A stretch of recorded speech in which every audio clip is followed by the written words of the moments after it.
Welcome back. Today, I'll be teaching you the simple way to master Ciaconna in 5 minutes. Her primary role is to buff Aero damage and more specifically, Aero erosion based resonators. She can also apply both Spectral Frazzle and Aero erosion stacks with her ultimates, and group enemies with her Forte skill very easily. At the end of her basic attack combo, she applies one Aero erosion stack. She also summons a clone that buffs Aero damage by 24%. She can have up to 2 of these clones out on the field, but this buff doesn't stack. Her resonance skill makes you dash a great distance forward, a great gap closer. Upon impact, you will apply Aero erosion onto the target and start your basic attack combo from 2. Her Forte gauge on the bottom of the screen is split into 3 bars. You can fill this bar by performing her 4th basic attack combo or an intro skill. Once the bar is full, you can hold the heavy attack to use the Forte skill, which does Aero damage, inflicts a stack of Aero erosion, and groups small and medium enemies. It can also be cast in mid-air. As a special tech, if you want to build her Forte gauge faster, it's best to jump up and start with her skill or basic attack, then spam BA. Once you get to the gauge filled up, restart the jump combo immediately.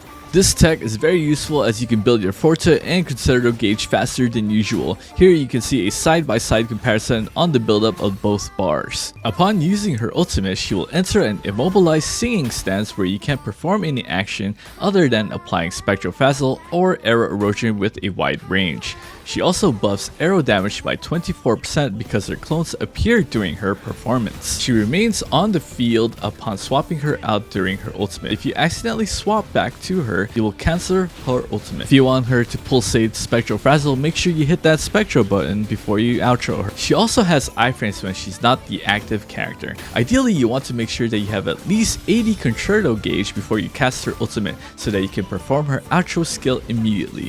If you happen to be short on Concerto, you can always play the minigame to earn 10 Concerto per successful note. As for her outro, it amplifies her Aero erosion damage dealt by the active resonator by 100% for 30 seconds. Right when you intro with her, she will gain 140 stack and enter basic attack 3, so make sure you press basic attack one more time to get a free Forte bar and an erosion stack. As for her echoes, Gust of Welkin is the best for Aero DPS teams as it increases Aero damage by 15% for all resonators. But if you use her to apply Spectral Frazzle, Moonlit Clouds would be better as it grants 22.5% attack to the next resonator. Since she's going to be a sub DPS buffer role, you want to aim for a 4 cost crit damage, 2x Aero damage bonus, and 1 cost attack damage. As for her stat priority, you want to aim for at least 20 to 30% energy regen total between all your pieces. And then you want to focus on the usual sub DPS stats such as crit rate, crit damage, attack percent, energy regen, and anything from here.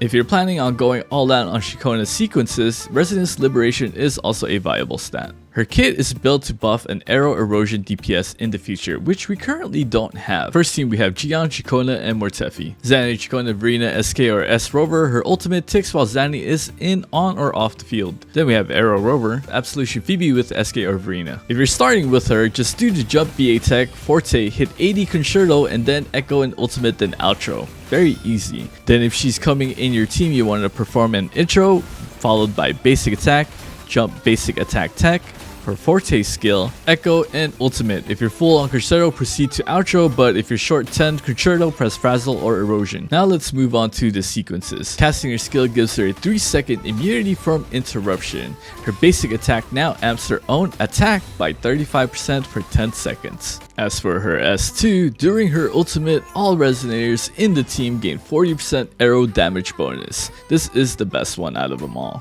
Her S3 reduces her field time. It improves her basic attack stage 4, granting an additional Forte gauge. Her resonance skill now has an extra charge and it can be cast twice. Her S4 buffs herself. She ignores 45% of the target's defense when she's using her Forte skill quadruple downbeat. Her ultimate also ignores 45% of the target's defense when dealing damage with it.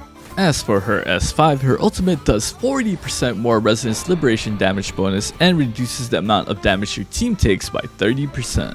Lastly, the clones that she leaves behind or the ones that appear during her ultimate deal Aero damage equal to 220% of Ciaconna's attack to nearby targets, which is considered as liberation damage. A quick and concise Ciaconna guide. If you found this video helpful, please make sure to hit that subscribe and like button, and I will see you all in the next one.